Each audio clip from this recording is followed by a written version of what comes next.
Now more of Tracy Smith's conversation with former President Bill Clinton. So last time we spoke was November, and in December you had a health scare that landed you in the hospital. Yeah, it turned out to be no big deal, but it was, I basically kind of lost my balance, and I knew I was sick, and I went to the hospital and checked in. They said I was severely dehydrated, and I got great care, and I left the next day.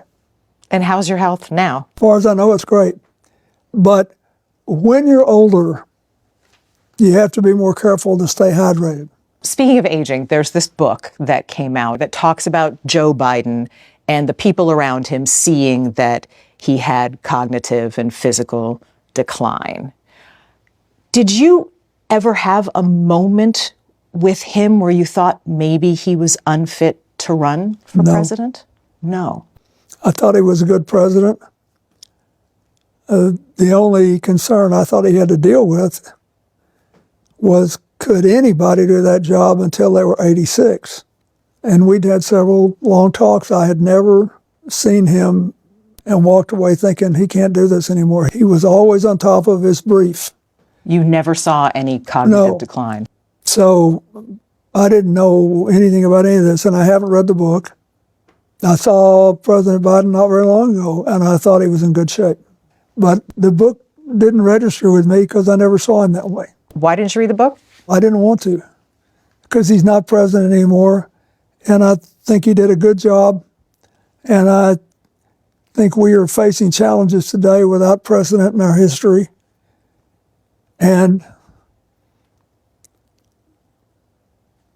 some people are trying to use this as a way to blame him for the fact that Trump was reelected. At this point, do you think there are any limits to President Trump's power? Oh, yeah. Who's stopping him?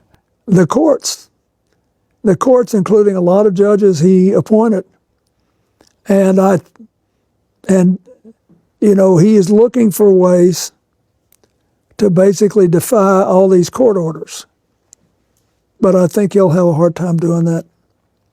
And if he does, I think it will hurt him in America.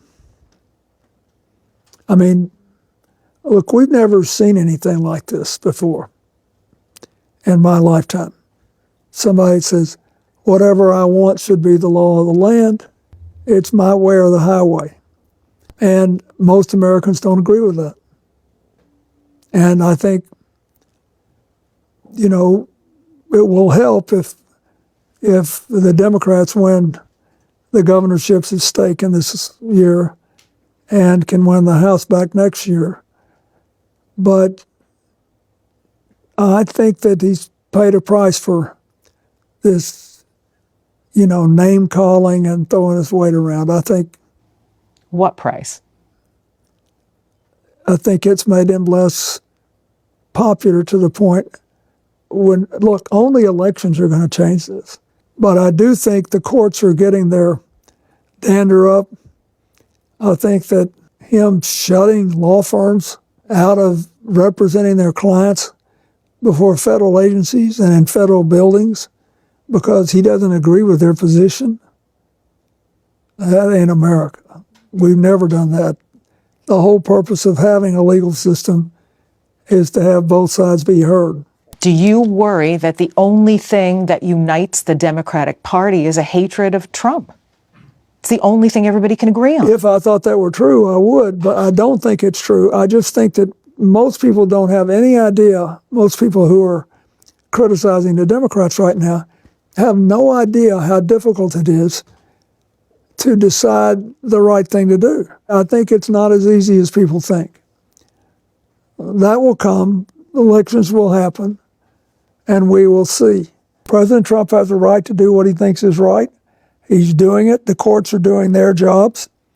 There will be other elections. But someone needs to stand up and say, damn it, what we have in common matters more. We cannot throw the legacy of this country away. We cannot destroy other people's trust in us. We need to preserve that and find a way to work together and not humiliate other people just so we can win. we got to just calm down and try to pull people together again. That's what I think.